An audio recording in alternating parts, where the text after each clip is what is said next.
En 1915, la guerre d'usure s'impose comme nouvelle stratégie. Comment vivent les soldats sur le front? Face à l'ennemi, les hommes s'enterrent et creusent des tranchées. Elles sont construites la plupart du temps sur 4 lignes et sont disposées en zigzag pour gêner les tirs d'artillerie adverses. Au-dessus, sur plusieurs mètres, des murs de fils barbelés couvrent le sol et se révèlent de véritables pièges à hommes.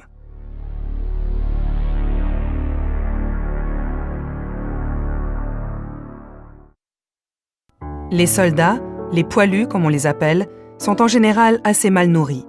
Mauvais pain, mauvais biscuits, mauvais vin composent le repas du soldat lorsqu'il n'est pas au combat. Pour améliorer l'ordinaire, certains organisent un marché parallèle avec des paysans ou des commerçants de la région.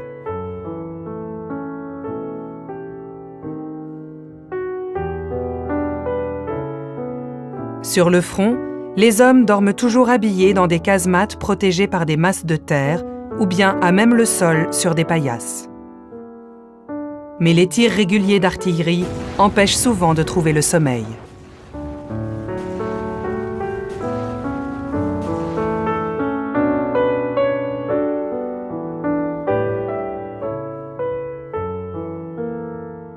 Attendre l'attaque, c'est le quotidien du combattant. Alors, pour tromper la peur d'une mort à venir, les soldats se distraient comme ils peuvent. Ils jouent aux cartes, confectionnent des objets, lisent les journaux ou donnent des nouvelles à leurs proches. Mais on ne peut pas tout écrire. La correspondance entre le front et l'arrière est sévèrement contrôlée par la censure, car le moral des populations ne doit pas fléchir. Et pour ceux qui n'ont pas de famille, on crée les marraines de guerre qui correspondent avec un ou plusieurs soldats.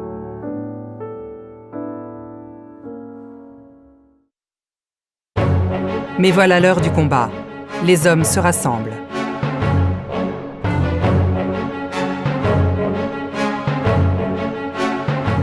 Certains craignent des attaques de gaz.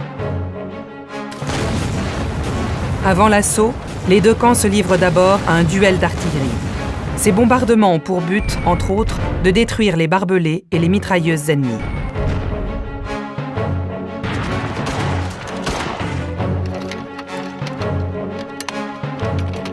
Après quelques heures, l'officier donne l'ordre d'attaquer. À l'assaut!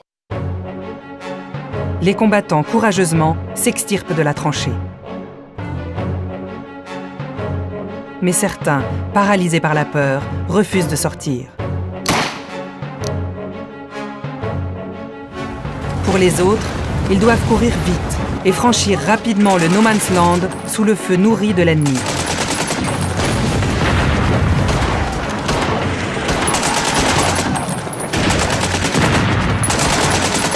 Les survivants pénètrent dans les tranchées adverses. Les combats se font alors au corps à corps et sont d'une violente férocité. Enfin, voilà la fin de l'attaque. Il faut maintenant ramasser les morts et les blessés. Des services d'ambulance sont organisés et font sans cesse le va-et-vient entre le front et les hôpitaux de campagne.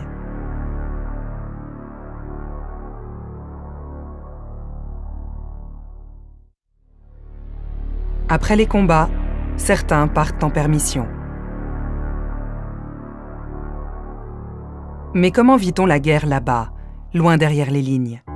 À l'arrière, beaucoup de choses ont changé, et en particulier les mentalités. En ville, la main-d'œuvre est insuffisante, les femmes remplacent les hommes presque partout. Dans les usines, aux commandes des tramways, et même sur les toits des immeubles pour nettoyer les cheminées. L'économie tout entière se concentre sur la fabrication d'armes destructives. C'est la guerre totale. À la campagne aussi, les femmes remplacent les hommes et dirigent les exploitations agricoles. À l'arrière, l'horreur des combats est mal connue. De vastes campagnes de presse et d'affichage orchestrées par les gouvernements désinforment les populations et appellent à la solidarité nationale. Pour les poilus, le retour au foyer est parfois difficilement vécu, et il n'est pas rare que les hommes préfèrent retrouver rapidement leurs camarades de combat. Mais sur le front, la lassitude gagne les deux camps, des mutineries éclatent, et certains sont fusillés pour l'exemple.